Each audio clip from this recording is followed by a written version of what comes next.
Hello दोस्तों, स्वागत है आप सभी लोगों का। सबसे पहले आप सभी लोगों को नए वर्ष की ढेर सारी शुभकामनाएं। ये नया वर्ष आप लोगों के लिए मंगलमय हो। और जैसा कि आप सभी लोग जानते हैं, क्लास 10 से रिलेटेड हम लोग जो है पहला चैप्टर रियल नंबर वास्तविक संख्या का महामैराथन क्लास लेके आए हैं। और प्यारे दोस्तों, इस वीडियो में इस चैप्टर से रिलेटेड जितने भी पॉइंट हैं, सारे पॉइंट आज ही हम लोग देखेंगे क्योंकि आपके पास ज़्यादा टाइम नहीं है। तो आइए हम बात करते हैं।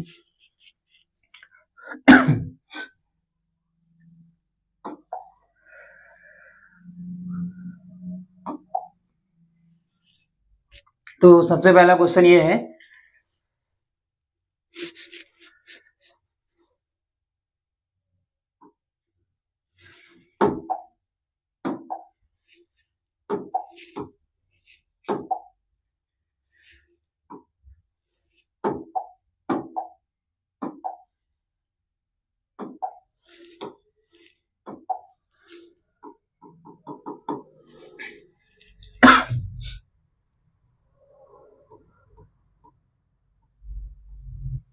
सिद्ध कीजिए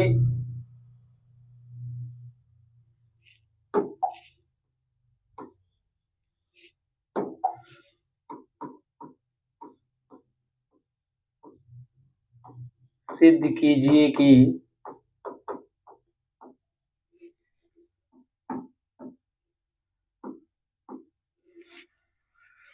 √2 एक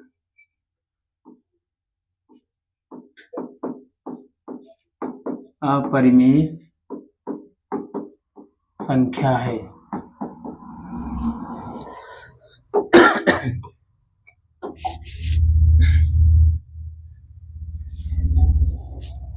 चलिए, सबसे पहला पॉइंट तो ये आता है इसमें,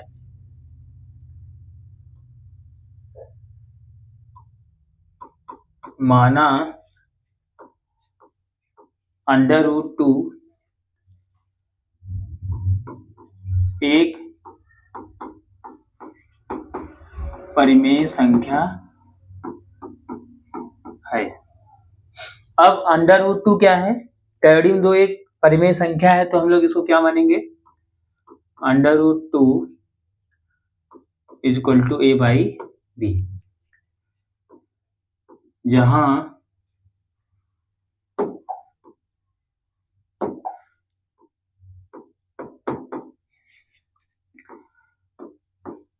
a तथा b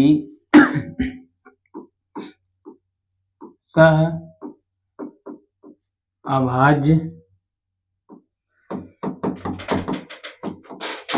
पूर्णांक है।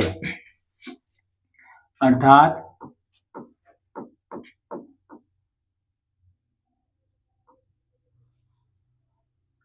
a तथा b का एक के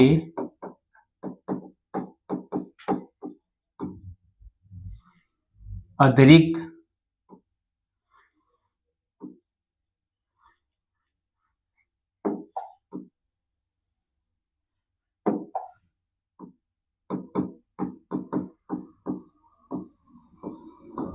कोई और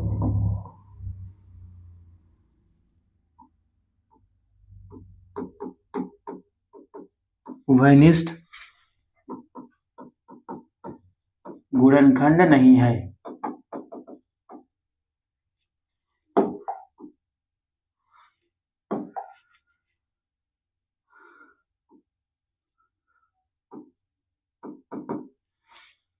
चलिए, अब आप क्या करेंगे?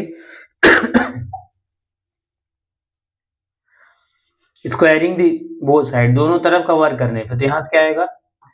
a² = 2b²। अब b क्या है? यहाँ लिखा है सहअभाज्य पूर्णांक है, तो b एक पूर्णांक है, तो क्या आएगा? पूर्णांक का स्क्वायर पूर्णांक, पूर्णांक में 2 का गुणा करेंगे तो क्या आएगा? वो 2 का गुणा जाएगा। तो बीच में क्या है?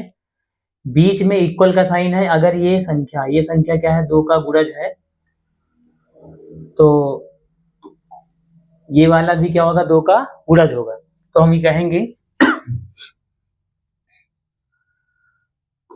ए स्क्वायर 2 का गुणज है।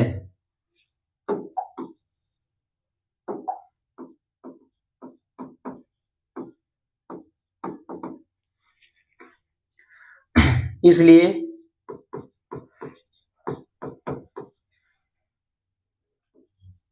दो ए स्क्वायर को विभाजित करेगा, अतः 2a को भी विभाजित करेगा। कोई पूछे कहाँ से, तो आप बताएंगे आप टीए से। इसको क्या बोलते हैं, फंडामेंटल थ्योरम ऑफ अरिथमेटिक, अंकगणित का आधारभूत प्रमेय। ये क्या होता है, यदि p कोई अभाज्य संख्या है, p a स्क्वायर को विभाजित करता है, तो p क्या करेगा, a को भी विभाजित करेगा। चलिए आगे बढ़ते हैं। ये समीकरण 1 है।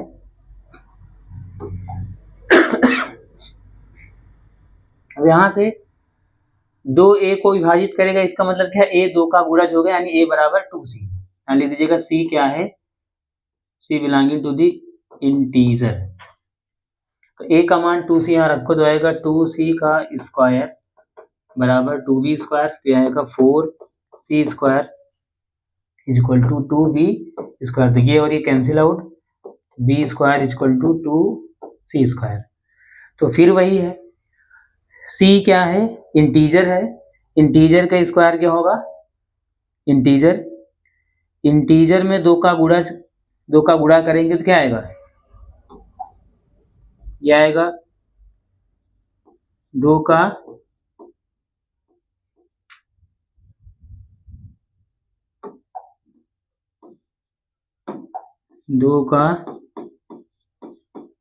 गुणज। तो आप कहेंगे ये 2 का गुणज है, तो ये भी 2 का गुणज होगा। ऐसा क्यों, क्योंकि बीच में इक्वल का साइन है, इक्वल के राइट में जो वैल्यू, वही वैल्यू लेफ्ट में होती है। तो यहां से क्या आएगा, 2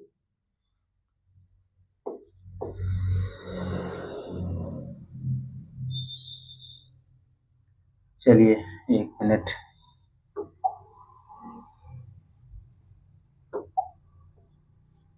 चलिए आगे बढ़ते हैं। तो मैं कहूंगा b स्क्वायर 2 का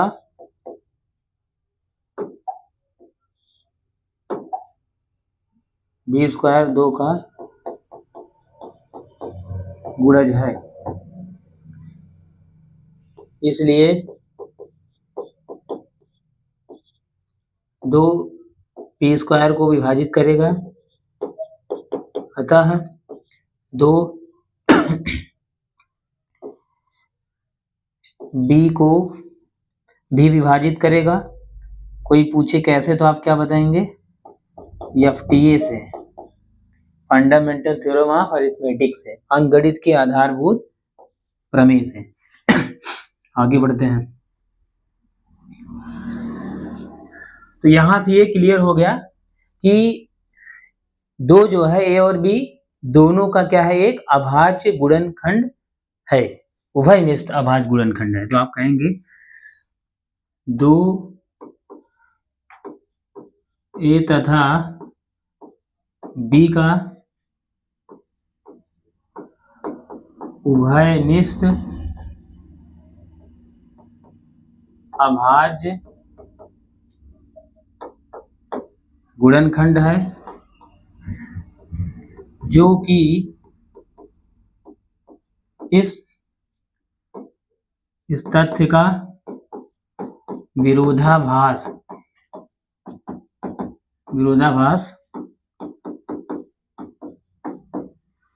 प्राप्त है कि जो कि इस तथ्य का विरोधाभास प्राप्त है कि ए तथा बी का एक के अतिरिक्त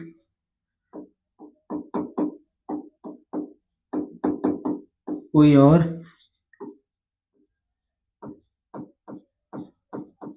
उभयनिष्ठ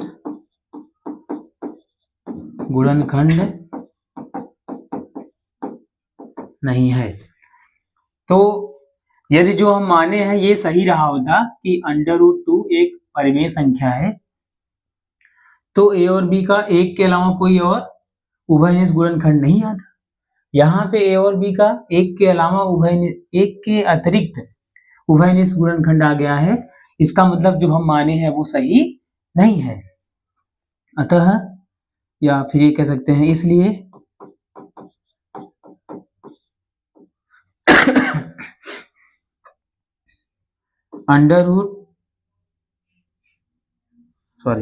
आप ऐसे लिखिए, इसलिए हमारी कल्पना सही नहीं है।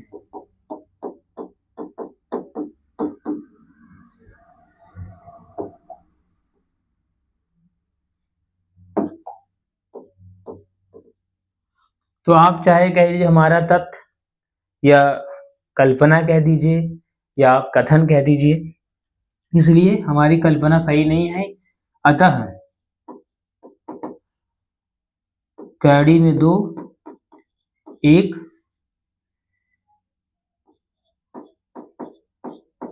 अपरिमेय संख्या है। अब यहाँ जो है ये लिखा है कि √2 एक परिमेय संख्या है। ये हमारी क्या है, ये हमारी कल्पना है या हमारा तथ्य है। जब ये सही नहीं है, वास्तविक संख्या में अगर कोई संख्या परिमेय नहीं है तो वह अपरिमेय होगी। इसलिए क्या है लिखा है ये, अतः √2 एक अपरिमेय संख्या है। तो उम्मीद करता हूँ ये आपको समझ आया होगा। इससे रिलेटेड आप लोग जो है ये कर सकते हैं, सिद्ध कीजिए कि कैडी में 3, कैडी में 5, कैडी में 7, ये सब क्या होंगे, अपरिमेय संख्या होंगे। तो इसको आप कर लीजिएगा। अब आगे बढ़ते हैं।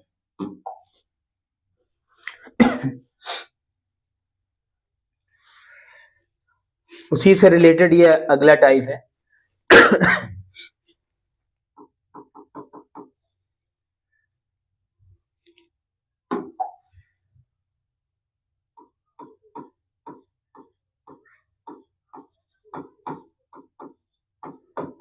सिद्ध कीजिए कि 3 + √2/5 एक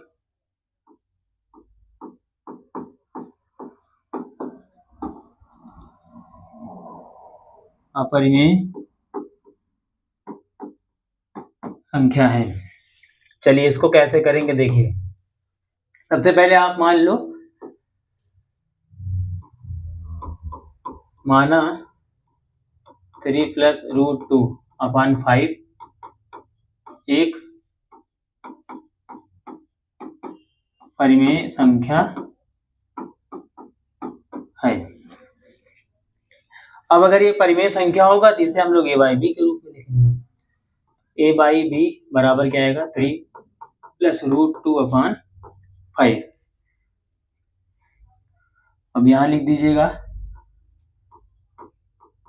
जहां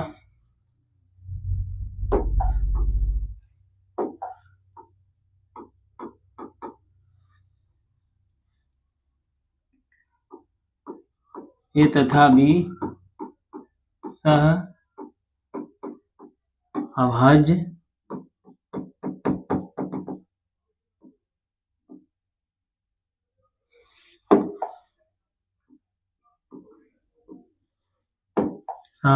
पूर्णांक है।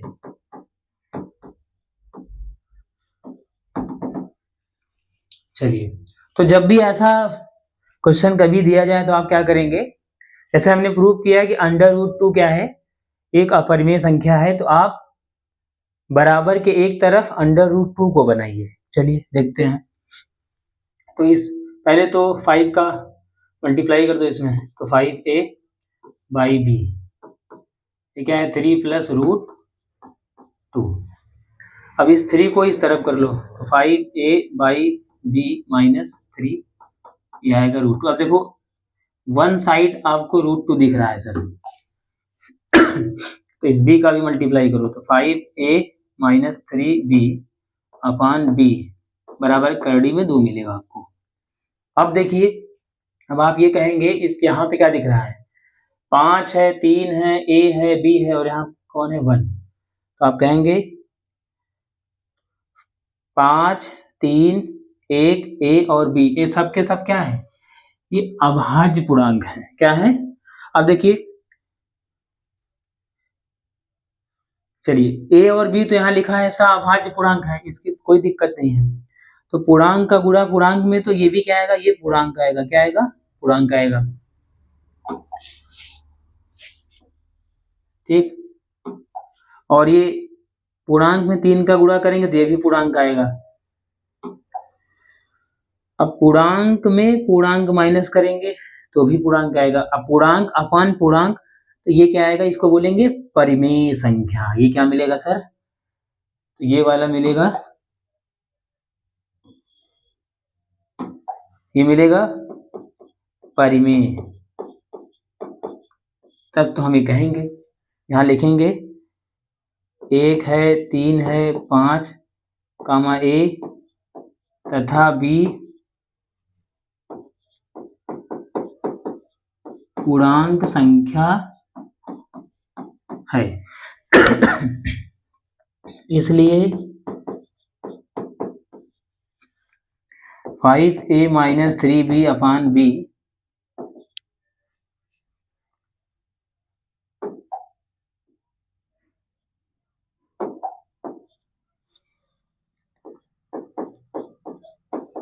परिमेय संख्या होगा।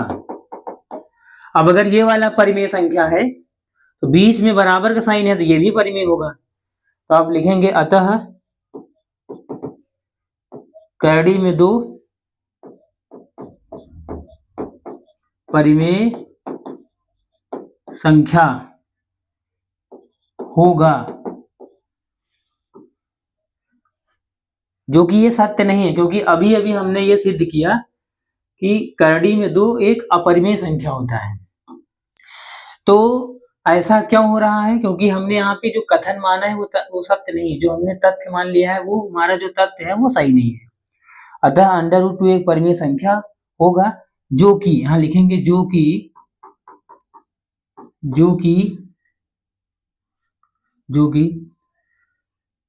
यह इस तथ्य का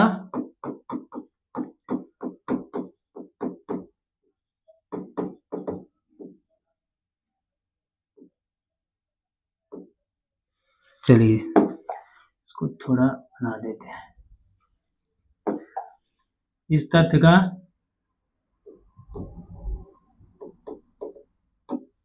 विरोधाभास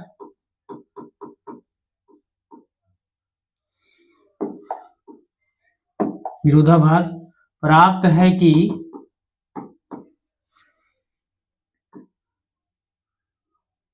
√2 एक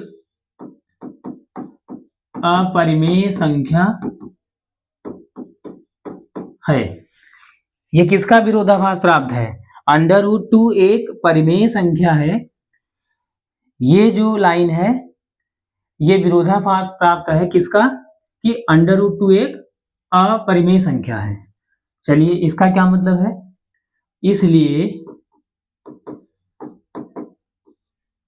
इसलिए जो हमने माना है वो सत्य नहीं है, इसलिए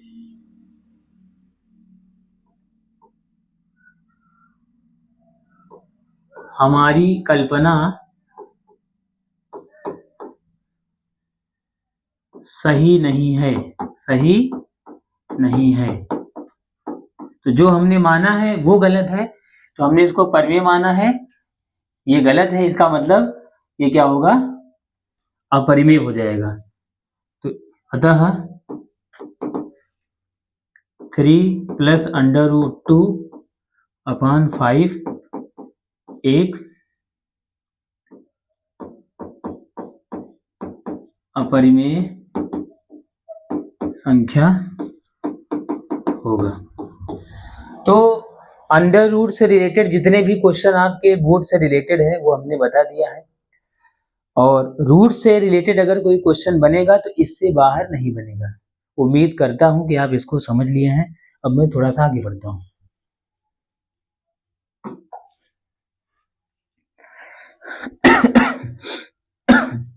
अब हम बात करते हैं, इसमें डेसिमल की बात आती है, दशमलव की। दशमलव, डेसिमल।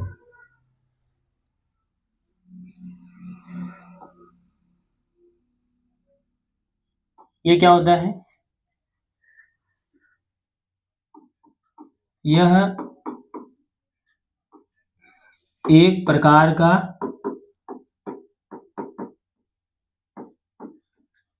भिन्न होता है। चलिए, तो अब अगर हम दशमलव की बात करें तो सर इसमें दो टाइप हैं। एक है शांत है, एक है अशांत। एक है टर्मिनेटिंग, एक है नॉन टर्मिनेटिंग। ठीक। अब अगर हम बात करें शांत वाले में क्या होता है, इसमें अगर आप लोग जब भी दो संख्या के हम लोग डिवीजन की, भाग की बात करते हैं तो इसमें क्या होना चाहिए सर?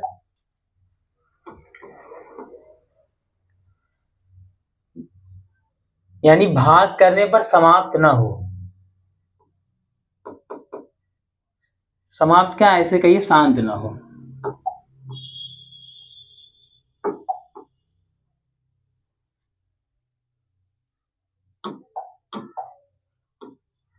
चलिए, तो भाग करने पर जो क्या होना चाहिए, भाग करने पर शांत ना हो। ओह सॉरी, यहाँ देखिए, यहाँ क्या हो जाएगा, यहाँ शांत हो। भाग करने पर शांत हो जाए, इसका क्या मतलब है? जैसे मैं क्या रखा, कुछ ऐसे, 1 में आप 2 से डिवाइड कर दो, 0.5, ये शांत हो गया। 1 में आप 4 से डिवाइड कर दो, 0.25। 1 में आप 8 से डिवाइड कर दो, 0.125। 1 में आप 16 से डिवाइड कर दो, 0.0625, कुछ ऐसा आएगा। तो ये अगर आप देखेंगे तो ये मतलब भाग करने पर क्या हो रहा है, ये कहीं ना कहीं समाप्त हो जा रहा है, यानी शांत हो जा रहा है। तो ऐसे दशमलव को हम लोग क्या बोलेंगे, शांत दशमलव। दूसरा आता है जो भाग करने पर समाप्त ना हो, जो शांत ना हो। भाग करने पर शांत ना हो, ये तो शांत हो जाता है, जबकि ये शांत नहीं होता है। तो जैसे मैं इसमें क्या रखा कि आप 1 में 3 से डिवाइड कर दो तो क्या आएगा, 0.3333 ऐसे आता रहेगा ये। और मैं क्या रखा, आप 2 में 3 से भाग कर दो, 0.666 चलता रहेगा ऐसे। आप 1 में 7 से डिवाइड कर दो, 0.142857, 14285 ऐसे चलता रहेगा, लेकिन शांत नहीं होगा सर। यहाँ तक कि इसमें पाई भी आ जाते हैं, और इसी में आपका क्या बोलते हैं कि √2 आ जाएगा, इसी में √3 आ जाएगा। तो ये अशांत वाले हैं। अब इसी में अगर हम बात करें, जो है ये अशांत वाला सर दो प्रकार का होता है। एक है अशांत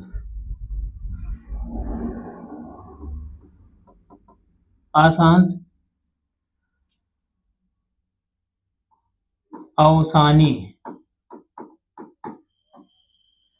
मतलब नॉन टर्मिनेटिंग रिपीटिंग डेसिमल। एक है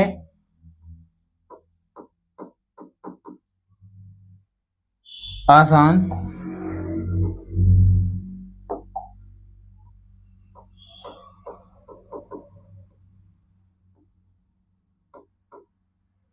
अनावसानी, ये होता है, मतलब ये होता है नॉन टर्मिनेटिंग रिपीटिंग, और ये होता है नॉन टर्मिनेटिंग नॉन रिपीटिंग। तो इसमें क्या होगा, इसमें एक निश्चित अंतराल में, इस वाले में एक निश्चित अंतराल में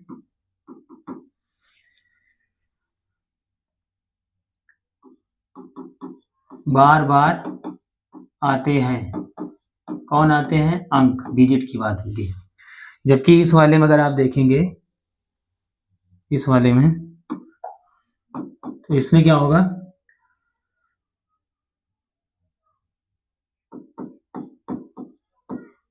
निश्चित अंतराल में बार बार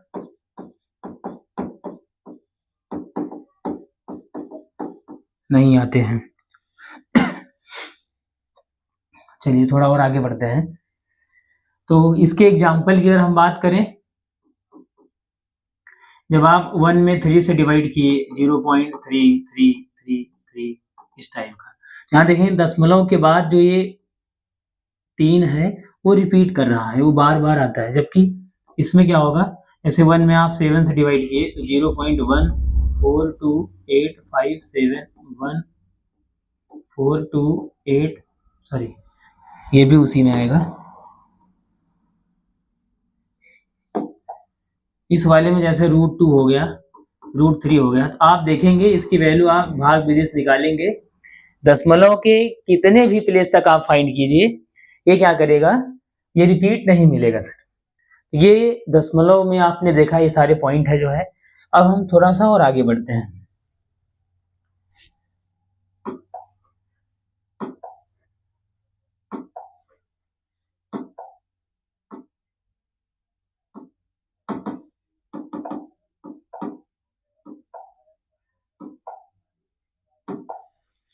चलिए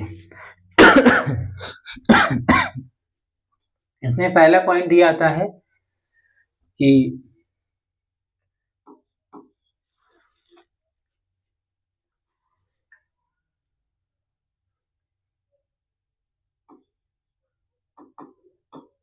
कैसे आप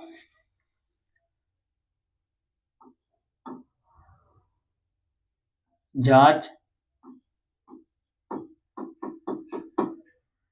करेंगे कि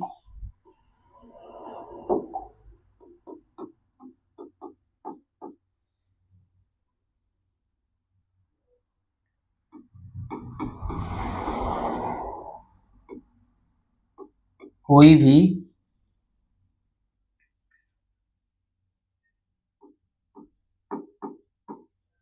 दशमलव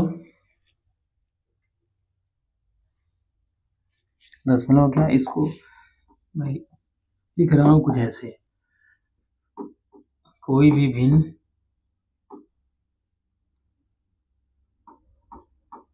शांत है।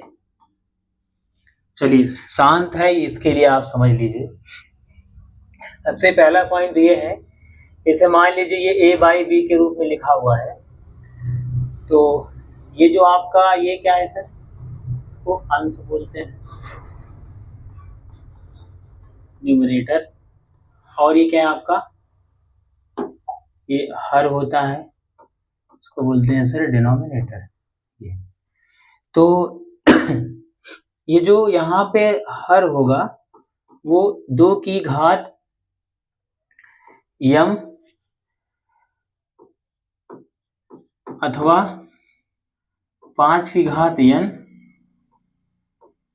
अथवा 2 की घात m और 5 की घात n दोनों का रूप हो। मतलब या तो केवल इसी का रूप हो, या तो केवल इसका रूप हो, या फिर दोनों एक साथ हो। जैसे कुछ क्वेश्चन गिवन है, इसमें कह रहा है कि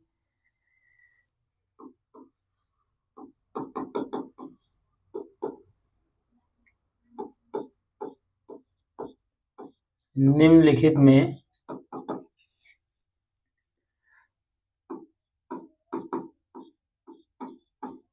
कौन सा शांत दशमलव है? चलिए,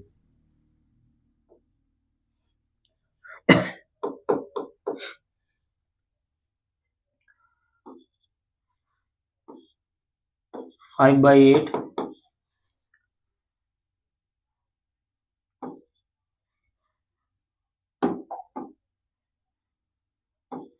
8/64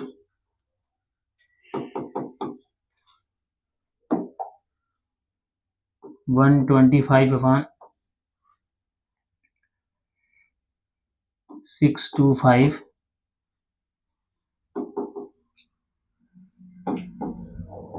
4/6। मान लो इसी में आपको चेक करना है। ऐसे बिना भाग किए आप ये भी लिख सकते हैं, निम्नलिखित में से कौन सा सत्य है बिना भाग किए, ऐसे ही आपको चेक करना। चलिए, सबसे पहले हम देखेंगे। अच्छा, एक खास बात और है, ये अपने किस रूप में होना चाहिए सर? ये अपने सरलतम रूप में हो। किस में हो? सरलतम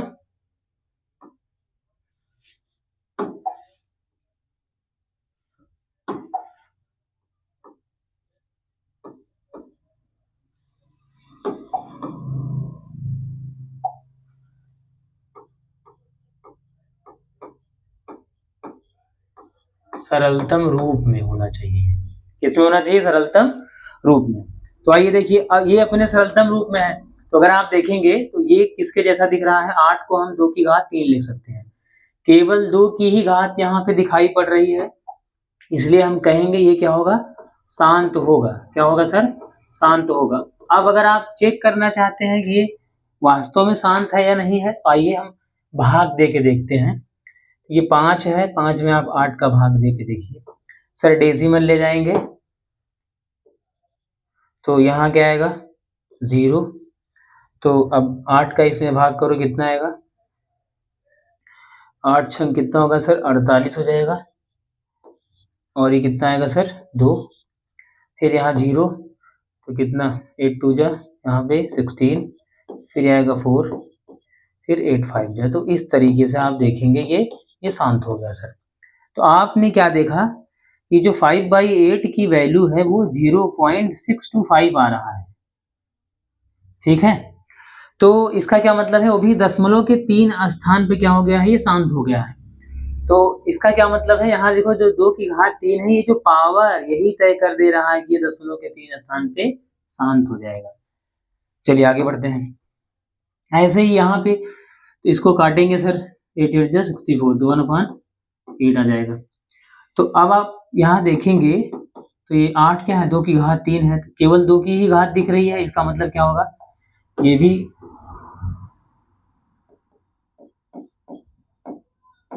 शांत है, शांत दशमलव है। ये क्या है? ये शांत दशमलव। ठीक है, अब यहाँ देखिए, इसको थोड़ा सॉल्व करते हैं।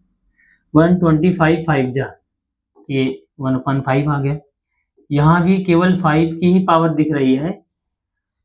इसका क्या मतलब होगा? ये भी शांत दशमलव है। ये भी क्या है? शांत दशमलव है। फिर इसके बाद अगर हम बात करें यहाँ पे, तो ये क्या आएगा? इसको काट दीजिए, 2 2 जा 4, 2 3 जा 6, 2/3। अब यहाँ आप देखेंगे, ये ना तो 2 का पावर है,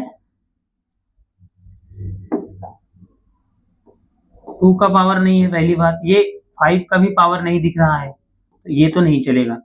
तो ओनली 3 का पावर है। इसका मतलब क्या होगा? ये शांत नहीं है सर। ये क्या हो जाएगा? अशांत। किसमें हो जाएगा सर? ये अशांत में आएगा। तो उम्मीद कर रहा हूं कि आप इसको समझे सर। तो ये शांत पहचानने का तरीका था, शांत और अशांत कैसे आप पहचानेंगे। अब इसके बाद थोड़ा सा आगे बढ़ते हैं। मुझे क्या करना है अभी? इसी में एक पॉइंट और आता है। वो क्या रखा कि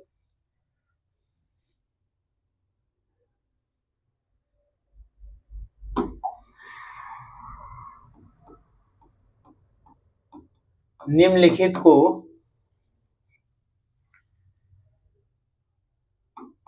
P बाई Q के रूप में लिखो। आइए, पहला क्वेश्चन है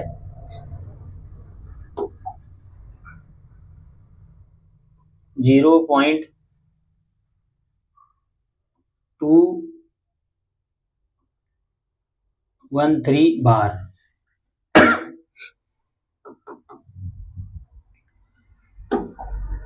0.41 बार 3।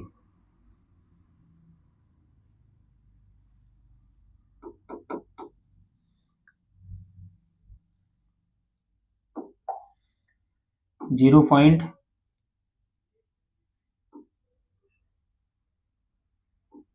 12 पर बार। ठीक, चलिए, पॉइंट तो और भी बहुत सारे हैं, लेकिन अभी आप इतना समझिए।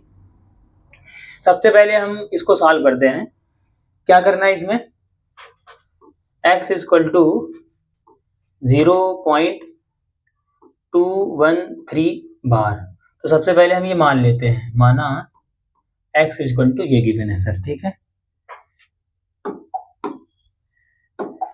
अब हम क्या करेंगे, 0.2, अब 13 पे बार है, जिसको बार बार लिखेंगे सर, चाहे जितनी बार आप लिख दीजिए।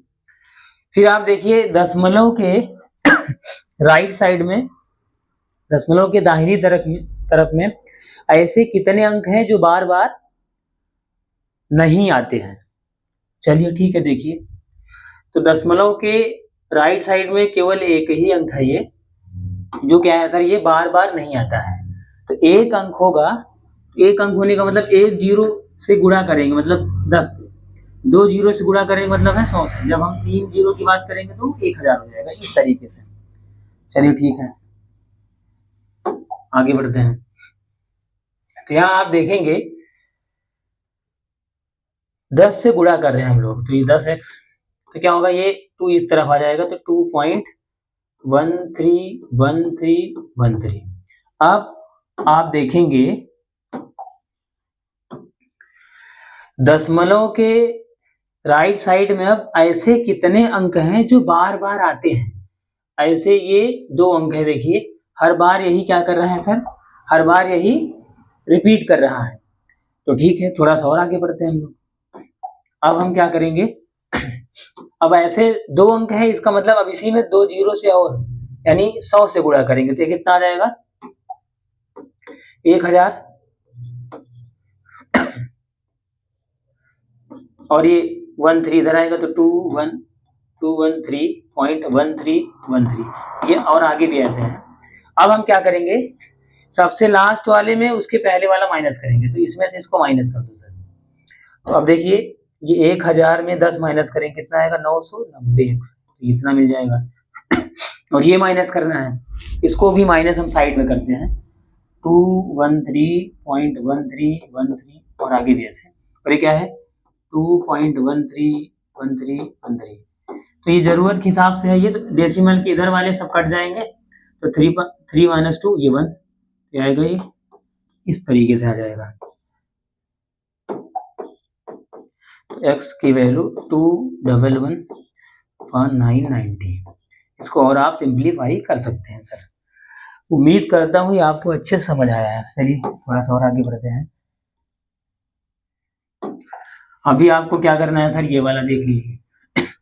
सबसे पहले क्या करेंगे, माना x इक्वल टू क्या है सर, 0.413 पर बार है, तो x की वैल्यू क्या आएगा, 0.4133, ये चलता रहेगा।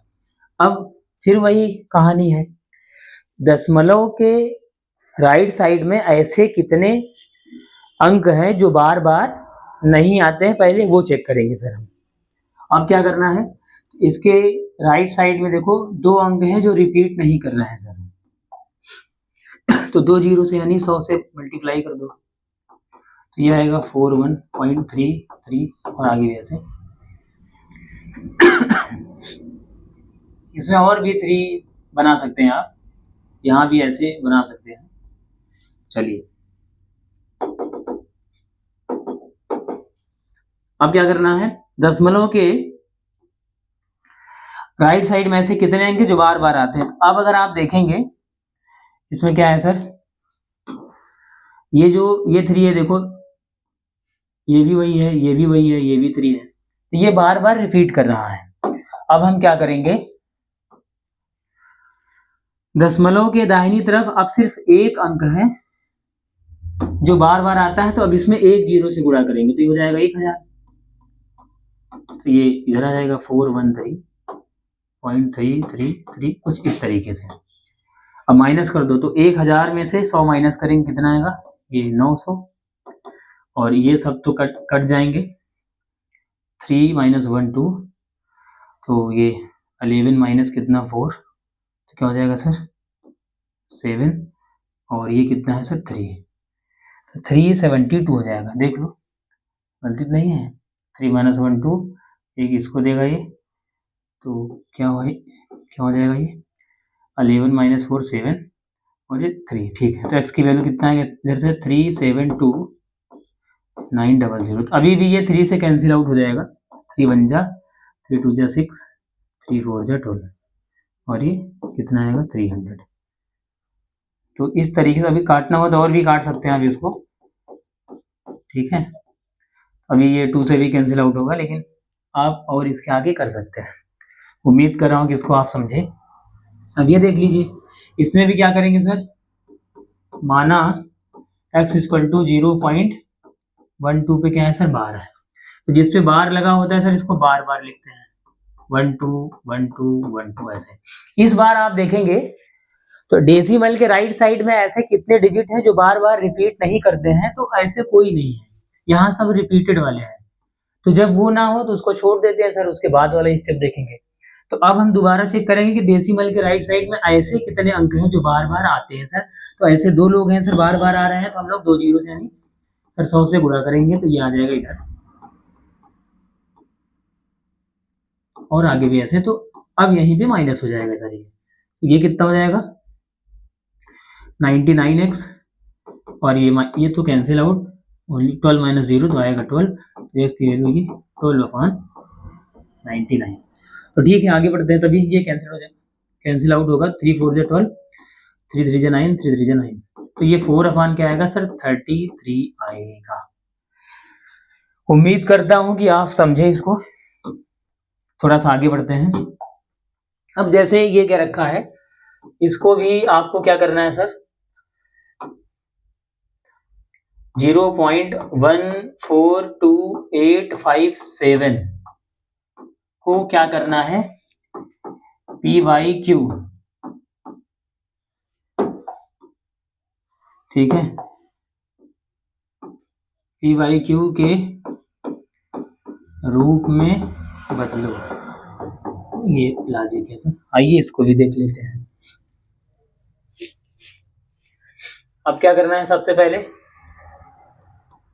माना x इक्वल टू 0.142857, इसको रिपीट कर दीजिए, 1428571 1428571, और आगे भी ऐसे। तो अभी क्या होगा, तो हम देखेंगे डेसिमल के राइट साइड में ऐसे कितने अंक हैं जो बार बार नहीं आते, वैसे सब बार बार आने वाले हैं यहाँ पे, तो पहला वाला नहीं है तो दूसरा हम लोग चेक करते हैं। तो अब डेसिमल के राइट साइड दाईं तरफ देखिए, ऐसे कितने अंक हैं जो बार बार आते हैं, तो ऐसे 6 अंक हैं सर। ऐसे कितने अंक हैं, देखो 1428571 1428571 142, ये सब रिपीट कर रहा है, तो 6 डिजिट है, तो 6 जीरो से मल्टीप्लाई करेंगे, कितने जी 1 2 3 4 5 6, तो 6 जीरो से मल्टीप्लाई किए इसमें, ये सब के सब इस तरफ आ जाएंगे, 1428571, ये 1428571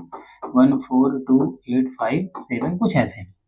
तो अब माइनस कर दीजिए इसको, तो माइनस करेंगे तो यहाँ पे क्या है सर, ये 6 जीरो है, 1 डिजिट एक्स्ट्रा है, इसका मतलब एक माइनस करेंगे तो यहाँ तो 6 बार क्या मिलेगा सर, आपको 9 मिल जाएगा सर, ठीक है। और ये इसमें से ये सब कैंसिल आउट हो जाएगा, तो इसमें से 0 माइनस करेंगे तो 14285 तो अगर आप देखेंगे तो इस तरीके से क्या होगा, x की वैल्यू यहाँ मिलेगी 14285 अपॉन 9999 तो 14285 जो है ये कट जाएगा, तो आप देखेंगे तो ये आएगा तो 1 अपॉन ये 7 आएगा इधर से, 1/7 इस तरीके से आएगा। उम्मीद कर रहा हूँ कि इसको आप समझे। अब ऐसे जो क्वेश्चन दिए जाएंगे आप आसानी से कर लेंगे सर। और आगे बढ़ते हैं हम लोग। चलिए अब देखिए,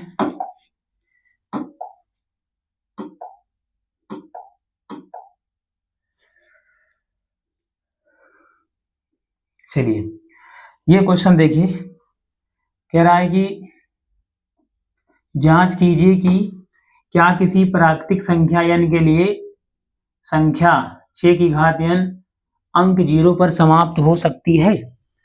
चलिए इस क्वेश्चन को हम लोग करना चाहेंगे, ये भी काफी अच्छा क्वेश्चन है।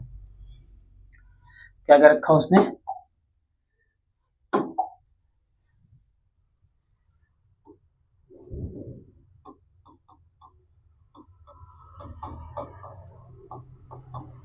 जांच कीजिए कि क्या किसी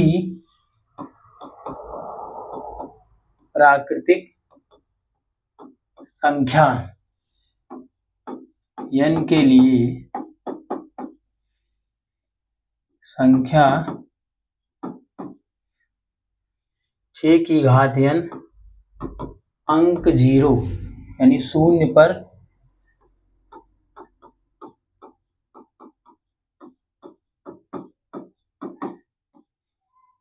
समाप्त होती है या फिर हो सकती है, जो भी हो।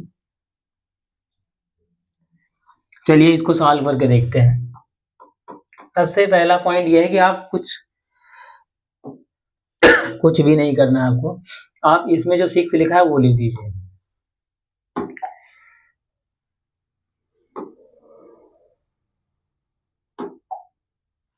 तो 6 इक्वल टू, अब इसका 6 का आप गुणनखंड कीजिए, तो 2 गुणा 3 करेंगे तो ये क्या आएगा, 6 आएगा सर। अब पावर n है तो दोनों तरफ को पावर n ले लीजिए, 6 पावर n तो 2 इंटू 3 पावर n। इसको अलग करेंगे सर तो क्या आएगा, ये 2 की घात n और ये 3 की घात n आ जाएगा।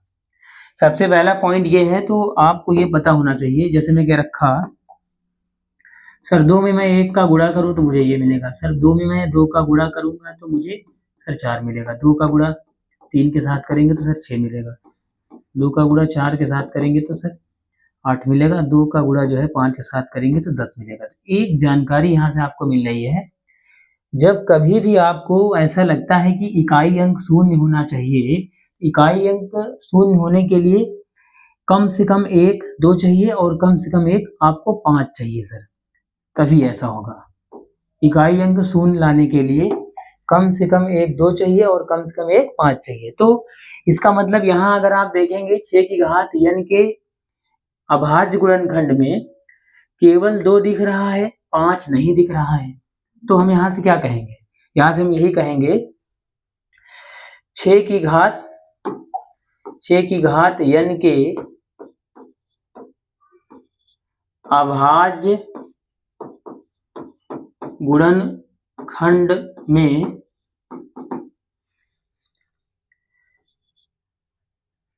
2 तथा 3 हैं, जबकि 5 नहीं है, जबकि 5 नहीं है।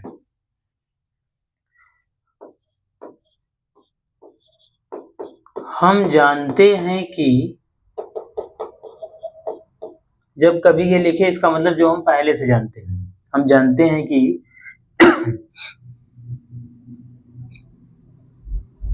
कोई भी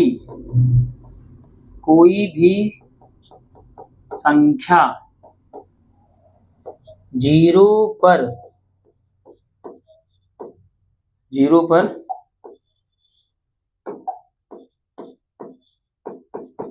समाप्त तभी होगी जब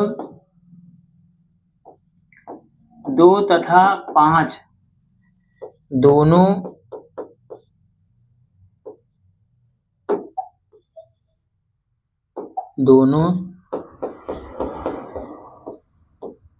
उस संख्या के अभाज्य गुणनखंड में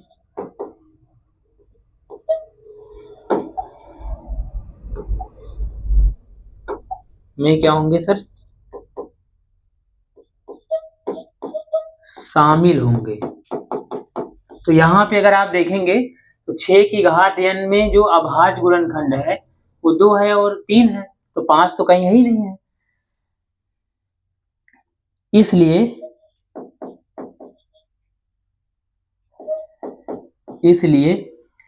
6 की घात n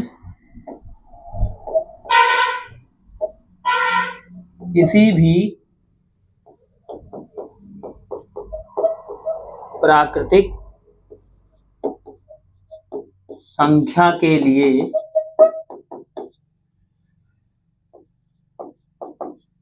शून्य पर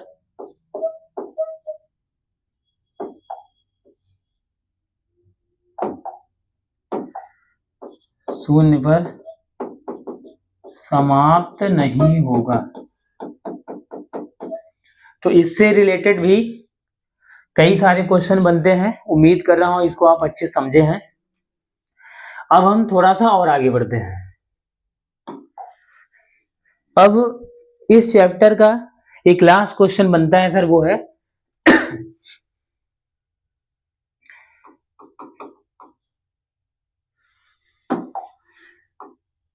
एलसीएम और एचसीएफ से रिलेटेड है।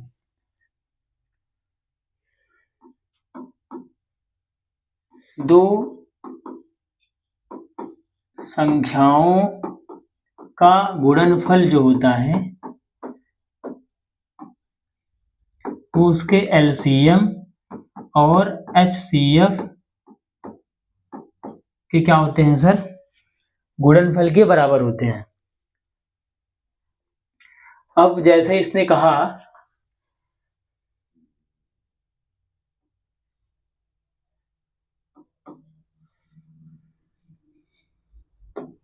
जैसे एक छोटा सा एग्जांपल मैं आपको लिख के दिखा दे रहा हूं।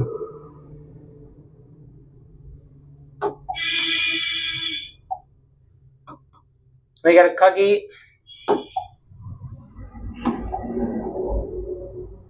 ये 15 है और ये 20 है, ये मान लीजिए ये दो संख्याएं हैं। सबसे पहले हम लोग इनका क्या निकालेंगे? एचसीएफ निकालते हैं सर। एचसीएफ निकालने का हमारे पास कई मेथड है। अब जैसे मैं क्या रखा कि एक तो ये है कि 15 का ऐसे अलग अलग क्या करो सर, फैक्टर कर दो। तो 3 से भाग करो 5 आएगा, फिर 5 से भाग कीजिए ये आ जाएगा। फिर 20 का करना है सर, इसका भी कर दीजिए। तो 2 से करेंगे सर ये 10 आएगा, फिर 2 से करेंगे सर इधर से 5 मिलेगा, 5 से करेंगे 1 मिलेगा। तो अगर आप देखेंगे 15 में क्या है सर, 3 और 5 है, और 20 में क्या है, 2 है और 5 है। तो यहाँ से कॉमन अगर आप देखेंगे, कॉमन केवल यही है। तो जो मासा आपको मिलेगा,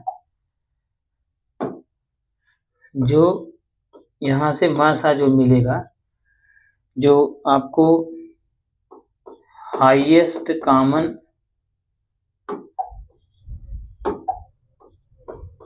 फैक्टर मिलेगा, वो कितना मिल गया सर? 5 मिल गया। क्या मिल गया? 5। ठीक है। ये एक तरीका तो और है कि छोटी संख्या का क्या करते हैं, बड़ी संख्या में भाग करते हैं। ये भाग तब तक करते हैं जब तक कि सर 0 ना आ जाए। जैसे 15 बन जा कितना, 15 आ गया, तो इधर से माइनस करेंगे 5, 0 आया नहीं आया। अब इसको क्या करेंगे, इसका भाग इसमें कर देंगे। तो देखो 5 से यहाँ 15, तो देखो 0 यहाँ पे आ गया है सर। तो अंतिम बार जहाँ आप भाग करते हैं वही इसका एचसीएफ होता है। तो ये भी एक तरीका है, ये सबसे बेस्ट मेथड होता है। ठीक है, आगे बढ़ते हैं। तो मुझे क्या करना है, अब इसी का हम एलसीएम निकालते हैं सर, सॉरी क्या निकालते हैं, एलसीएम। तो 15-20 का एलसीएम निकालने के लिए ये तरीका है। तो आप सबसे पहले 2 से भाग कर लो, कितना हो गया सर, ये तो कटेगा नहीं, ये कटेगा सर, अभी भी 2 से भाग कर लीजिए, ये 5 हो गया, ठीक है। तो 3 से करेंगे तो ये कटेगा, ये वैसे रहेगा, तो 5 से कर दीजिए। जब तक 1 ना आ जाए सर तब तक हम लोग ये प्रोसेस करते रहते हैं, आगे बढ़ते हैं। तो यहाँ से जो एलसीएम मिलेगा आपको, जो आपको लासा मिलेगा वो क्या है, बस इन्हीं का मल्टीप्लाई कर दो, कितना आ गया, तो 2 2 जा 4, 3 जा 12, 5 जा कितना सर 60 आ गया, क्या आ गया 60। सबसे पहले इसको हम बना देते हैं,